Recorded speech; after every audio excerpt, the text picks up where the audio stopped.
This is a Pubcast Shot. I'm John Loomer. Let's talk about the potential fallout from Meta's recent announcements. Let's go.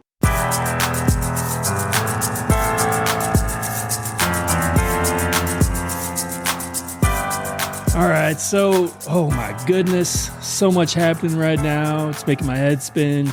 Mark Zuckerberg recently made some really controversial announcements. Not really sure what's going on over there at Meta. So can't even keep track of everything that's been happening really over the last few weeks or month. But the first announcement, or really one of them, ending fact-checking and replacing fact-checking with community notes like X. Now, I don't know how effective fact-checking has been, but it's still kind of a questionable move. The second is ending the DEI policy at Meta, which, I guess is kind of a lightning rod at places, but this is something that normally Meta takes a stand on. So a little surprising. And, we've also seen board and leadership changes that really make you ask questions as well lately. Now, when you take in all of these changes and announcements, it's, on one hand, really weird timing. On the other hand, not, right? So it's very weird when you consider things like the instability at X, right? So the whole idea was Meta and this new platform Threads was very different from X. And so users abandoned X, I was one of them, for a safer platform like Threads.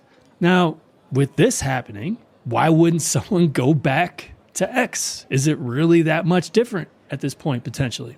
The other reason why this is weird in terms of timing is the TikTok ban, which appears to be imminent now.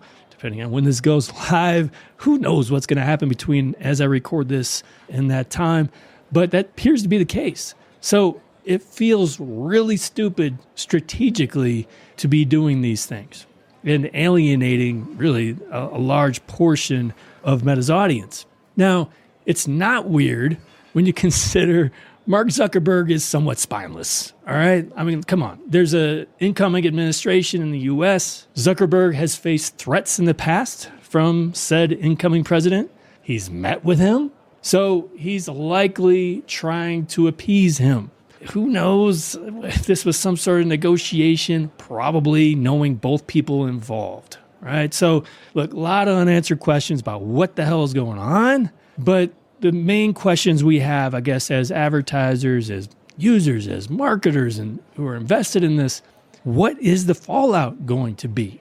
And to analyze that, the first question is, are users going to leave? Because, yes, that happened on X. Now, those numbers are kind of fuzzy at best, but that seems to have been the case. It's certainly not growing like it once was. But the question is, where are these users going to go? Meta has a virtual monopoly on the options now, because we're not just talking about Facebook. It's Instagram, it's Threads, it's Messenger, it's WhatsApp. Kind of crazy how much is all included in what is now Meta. And X, TikTok, are those options to go back to? Like I said, I guess if you left X for Threads because you thought it was safer and more in line with your belief system, and then you found out it's not, maybe you head back. But obviously TikTok, probably not going to be, at least in the US. Look, I understand Blue Sky. I'm even on Blue Sky. But it's not going to replace all of these platforms. It's not a mainstream option. There are a lot of these kind of smaller options that are definitely not mainstream at this point. So my prediction that, yeah, of course, some will leave, some will delete their accounts, some will come back. These kinds of things do happen. I know this is kind of a big deal. I don't want to, belittle that. And I think some will use the platforms less. I mean, I've kind of been there myself. I'm kind of sick of social media generally right now. It's not fun. But the other question would be, okay, so yeah, users, assuming that's somewhat stable and not, because look, we're still talking about 4 billion users overall. So there would have to be an enormous dent there to really impact brands and advertising from a user perspective. But what about brands and advertisers and what they do, right? So brands and advertisers, yeah, they took a stand against X, and a lot of them did leave amid threats from Musk. But it's not as easy to do that with Meta, right? Much, much bigger, Far greater investments in advertising are happening there, probably far greater success, I think, in general. Most of us would agree. So that is a much more difficult move to make, again, if you don't have a very clear, better alternative. That's going to be really interesting to watch. Now, my prediction there is that, yes, absolutely, some will leave. Some will spend less. Some will, call Meta out on this if they spend a lot of money and hopefully, make some noise about it. But I think most are going to stick around. But I could tell you firsthand, this is not an easy thing. It is very difficult for me to deal with personally. I've been talking with members of my own paid community about it. We're all kind of grappling with this right now. The other question is, what can advertisers do if they want to continue under this current environment, right? Because, advertisers might be worried about being shown alongside problematic content. That was the complaint with X. It's funny how we've never really heard that argument or complaint with Meta, even though it's not like it's been free of problematic content in the past. That said, there are some tools available. You can use inventory filters. There are 3 sensitivity levels in terms of the types of videos that your ads will appear in.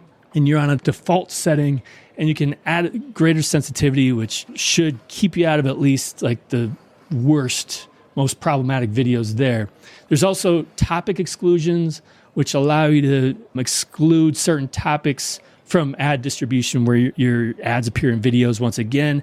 On the topics of politics, news, religion, and spirituality, that might cover some of the issues you might have, right? So those are at least some tools to at least experiment with before abandoning it altogether if you have a sensitive client or if you're just not sure what you want to do. Now, my personal feelings on this, it sucks. Look, I've been pretty uncomfortable with Meta generally for the last, 5 to 8 years or so.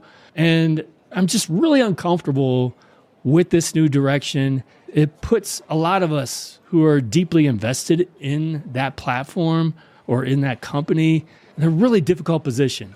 Look, I already diversified my distribution. It's my blog that I own. I got my email list. I'm on like every platform. That I've done what I can. I control what I can.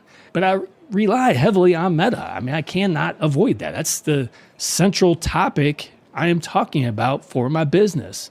So it's very difficult to pivot away from that topic without starting over completely. Look, at some point, we'll see where all this goes.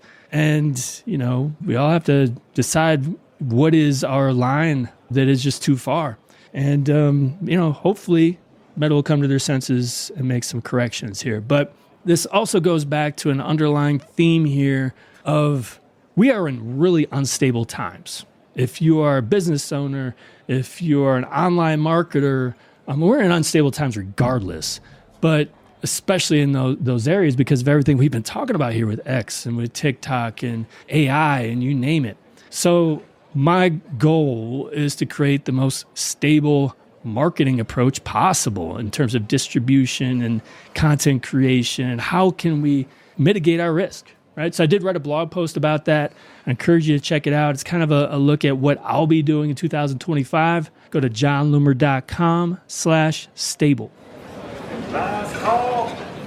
Meta advertising is a lot to keep up with. And if you go to my website, it can be difficult to figure out where should you start. Well, here's an option. I've assembled more than 50 of my most important blog posts. These are guides, tutorials, how-tos, detailed explanations of how things work that are central to knowledge of meta advertising.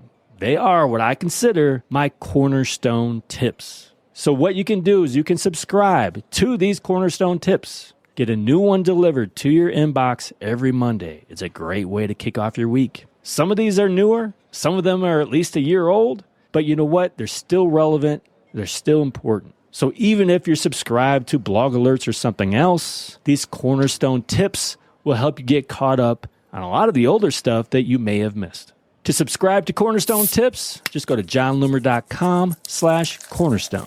Thanks again for joining me today. Until next time, do awesome things. I'm out.